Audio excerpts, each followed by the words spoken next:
Hello students, very good evening. Today I am going to take topic of 11th standard chemistry, hydrogen spectra. मैं already पिछले lecture में hydrogen spectra का काफी detail में बता चुका हूं। अभी बहुत शॉर्ट में बताऊंगा मैं। एक न्यूक्लियस है हाइड्रोजन का और उसके अंदर एक ही प्रोटॉन होता है। हाइड्रोजन में क्या होता है, एक ही प्रोटॉन होता है और एक ही इलेक्ट्रॉन होता है। ये कहलाता अनंत, infinity. Okay, this is first orbit, second orbit, third orbit, fourth orbit, fifth orbit, sixth orbit and infinity. जब इलेक्ट्रॉन कहीं इंफिनिटी से लेकर या कहीं से भी लेकर जंप लगाता है यहां पर फर्स्ट ऑर्बिट पे, अब ये जंप क्यों लगाता है? क्योंकि ये कहीं पे किसी भी ऑर्बिट से ऊपर गया रहता है, हीट के फॉर्म में, लाइट के फॉर्म में, या साउंड के फॉर्म में, या वाइब्रेशन के फॉर्म में, किसी भी फॉर्म में हीट मिलती है और इलेक्ट्रॉन जो होता है लोअर एनर्जी लेवल से हायर एनर्जी लेवल में जाता है। वहां कुछ सेकंड्स रहता है, माइक्रो 10⁻⁸ सेकंड्स रहता है और फिर वापस नीचे आ जाता है, सम रेडिएशन एमिट करता है। तो मैंने क्या बताया था कि अगर कीचड़ में पत्थर बहुत कम हाइट से गिराओगे तो कीचड़ कम उछलेगा, मतलब लो फ्रीक्वेंसी। बहुत ऊपर से गिरेगा तो हाई फ्रीक्वेंसी। फ्रीक्वेंसी एक प्रकार से एनर्जी होती है। E is equal to H nu. H is a Planck constant, 6.63 into 10⁻⁻34 joule second इसकी यूनिट होती है। समझ गए? अब इलेक्ट्रॉन कहीं से भी जंप मारेगा फर्स्ट ऑर्बिट पे तो इसको बोलते हैं लायमन सीरीज। लायमन सीरीज होती है और ये सीरीज अल्ट्रावायलेट रीजन होती है। अल्ट्रावायलेट, ओके, अल्ट्रावायलेट रीजन होती है, इसको लायमन सीरीज बोलते हैं। अगर इलेक्ट्रॉन कहीं से भी यहां से भी जंप लगा सकता है, कहीं से भी सेकेंड ऑर्बिट पे जंप लगा लेगा तो इसको बार्मर सीरीज बोलते हैं। BALMER, Barmer series. फिर कहीं से भी ऑर्बिट पे जंप लगा लेगा थर्ड पे तो ये कहलाती है पास्चन सीरीज। और कहीं से भी इंफिनिटी, कहीं से भी अगर वो फोर्थ पे जंप लगाता है तो ब्रैकेट सीरीज, ब्रैकेट सीरीज होती है। और कहीं से भी वो अगर फिफ्थ पे जंप लगा लेगा, यहां पे भी एक ऑर्बिट है, मान लो फिफ्थ पे ऑर्बिट लगा लेगा तो ये फंड सीरीज होती है, P फंड सीरीज। तो हमारा जो इलेक्ट्रॉन है, देखो, इंफिनिटी से जंप मारेगा फर्स्ट पे, या इंफिनिटी से जंप मारेगा सेकंड पे, या इंफिनिटी से जंप मारेगा थर्ड पे। अब देखो, कोई पत्थर बहुत ऊपर से गिराएंगे तो बहुत हाई ऊपर तक कीचड़ जाएगा, इसका मतलब हाई फ्रीक्वेंसी। तो इस समय फ्रीक्वेंसी क्या होती है? मैक्सिमम फ्रीक्वेंसी होती है। क्या होती है? Maximum frequency. फ्रीक्वेंसी क्या होती है? मैक्सिमम होती है। और frequency is inversely proportional to wavelength. अगर फ्रीक्वेंसी ज्यादा है तो वेवलेंथ कम रहेगी, वेवलेंथ कम है तो फ्रीक्वेंसी ज्यादा रहेगी। तो अगर ये फर्स्ट ऑर्बिट पे जंप मारता है, सेकंड या थर्ड पे किसी भी जंप मारता है, तो आपको फ्रीक्वेंसी क्या मिल रही है? मैक्सिमम। तो वेवलेंथ क्या मिलेगी? शॉर्टेस्ट, शॉर्टेस्ट वेवलेंथ मिलेगी। लेकिन अगर नेबरिंग से, यानी कि अगर यहां पर जंप मारता है नेबर से, या यहां से यहां जंप मारता है, या यहां से यहां जंप मारता है, तो उसको बोलेंगे नेबरिंग, फ्रॉम नेबर। नेबर से अगर वो जंप मारता है तब आपकी फ्रीक्वेंसी क्या हो गई? मिनिमम। फ्रीक्वेंसी क्या हो गई? मिनिमम। और वेवलेंथ क्या हो जाएगी? लॉन्गेस्ट। समझ गया? अब आपके पास एक फॉर्मूला होता है 1/λ।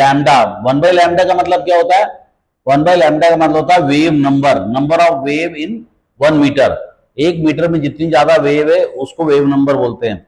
वो wave number is equal to 1.097 into 10⁻⁷, 1/p² minus 1/n² हमारा फॉर्मूला होता है। समझ गए? अब ये P जो होता है ये फिक्स होता है, ये P चेंज नहीं होता। अगर P 1 रहेगा तो लायमन सीरीज, अल्ट्रावायलेट रीजन। अगर P की वैल्यू 2 रहेगी तो बार्मर सीरीज, और P की वैल्यू 3 रहेगी तो पास्चन सीरीज, और P की वैल्यू 4 रहेगी तो 4 रहेगी तो ब्रैकेट सीरीज, और P की वैल्यू 5 रहेगी तो फंड सीरीज, P फंड। आई समझो? इस तरह से होता है। तो यहां पर अगर इलेक्ट्रॉन जंप मारेगा तो जो वेवलेंथ निकलेगी वो लेस देन, क्या रहेगी? Less than 4000 angstrom. एंगस्ट्रोम मतलब 10⁻⁻10 होता है, 3 जीरो कम कर देंगे तो 4 इंटू 10⁻⁷ मीटर हो जाएगा। यानी लेस देन 4 इंटू 10⁻⁷ मीटर। अगर 4 इंटू 10⁻⁻⁷ मीटर से अगर कम वेवलेंथ रहेगी तो वो कहलाता है अल्ट्रा वायलेट रीजन। मतलब आपकी वेवलेंथ भले कम है लेकिन फ्रीक्वेंसी सबसे ज्यादा होती है, वायलेट की फ्रीक्वेंसी सबसे ज्यादा होती है, और वायलेट से नीचे आ गया अल्ट्रा वायलेट तो लायमन सीरीज टाइम आ जाती है अल्ट्रा वायलेट। लेकिन बार्मर सीरीज जब आती है तो ये होती है 4000 एंगस्ट्रॉन्ग से लेकर 8000 एंगस्ट्रॉन्ग के बीच में आती है कहीं पे भी। इसमें लाल, पीला, नीला, हरा, गुलाबी जो भी कलर है वो हमें दिखाई देता है। इसको बोलते हैं विजिबल रीजन, विजिबल रीजन बोलते हैं। हम लोग सिर्फ ये रीजन देख पाते हैं, बाकी कोई रीजन नहीं देख पाते। फिर ये इंफ्रारेड रेड रीजन होता है, फिर फार इंफ्रारेड रीजन होता है। इंफ्रारेड रीजन जो होता है वो हीटिंग इफेक्ट देता है। जब आप धूप में जाते हो तो आपको गर्मी लगती है, चटका लगता है। उसका कारण क्या होता है कि धूप में इंफ्रारेड रेडिएशंस होती हैं जो आपके बॉडी से टच होने के बाद हीटिंग इफेक्ट देती हैं। तो आप ये फॉर्मूला यूज कर सकते हो 1.097 इंटू 10⁻⁷ 1/p² - 1/n²। और इस तरह से जब p की वैल्यू 1 रहेगी, जब p की वैल्यू 1 रहेगी तो n की वैल्यू 2, 3, 4, 5, 6 से लेकर इंफिनिटी हो सकती है। जब p की वैल्यू 2 रहेगी तो n की वैल्यू 3, 4, 5, 6 से लेकर इंफिनिटी रहेगी। p की वैल्यू 3 रहेगी तो n की वैल्यू 4, 5, 6 से लेकर इंफिनिटी रहेगी। और p की वैल्यू 4 रहेगी तो n की वैल्यू 5 से चालू होगी। अगर p की वैल्यू 5 है तो n की वैल्यू 6 से चालू होगी। तो इस तरह से आपको पढ़ना पड़ेगा। आपको ये जान लेना पड़ेगा कि अगर यहां से जंप मारता है, यहां से जंप मारता है, यहां से जंप मारता है तो इसको बोलते हैं नेबर से। नेबर से जंप मारेगा तो आपको सीरीज जो मिलेगी, वो जो वेवलेंथ मिलेगी वो आपको लॉन्गेस्ट वेवलेंथ मिलेगी, क्योंकि फ्रीक्वेंसी आपको बहुत कम मिलेगी। जब वो इंफिनिटी से जंप मारेगा तो आपको फ्रीक्वेंसी मैक्सिमम मिलेगी, और इस तरह से आप कोई भी आंसर निकाल पाओगे। लेकिन एक बड़ा प्यारा क्वेश्चन आता है, कभी पूछते हैं लॉन्गेस्ट वेवलेंथ और शॉर्टेस्ट वेवलेंथ का रेशियो निकालो, कभी बोलते हैं लॉन्गेस्ट वेवलेंथ और शॉर्टेस्ट वेवलेंथ का डिफरेंस निकालो। इस टाइप के क्वेश्चंस आपको एग्जाम में आते हैं। लेकिन हम लोगों को एक और क्वेश्चन आता है एच अल्फा लाइन और एच बीटा लाइन।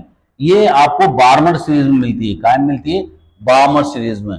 तो बार्मर सीरीज कौन सी होती है? जब पी की वैल्यू अपन क्या पुट करते हैं?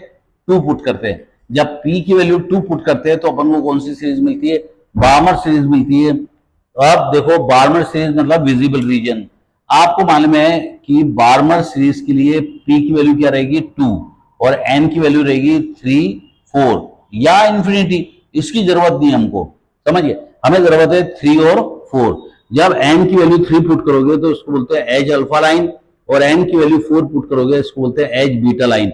कभी कभी क्या होता है, 1/λ इज इक्वल टू 1.097 इंटू 10⁻⁷, ये मीटर में, ओके।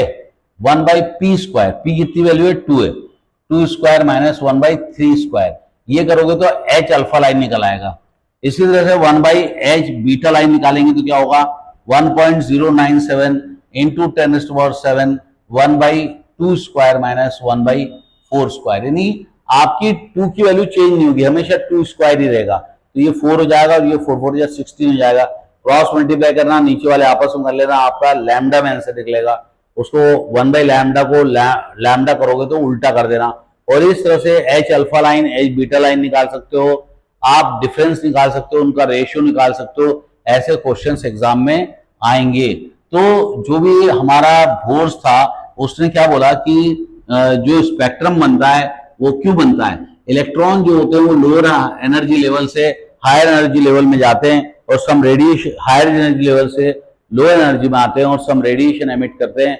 और ये रेडिएशन जब एमिट होते हैं तो स्क्रीन पर ऑब्टेन होता है, जिसको अपन स्पेक्ट्रम के नाम से जानते हैं।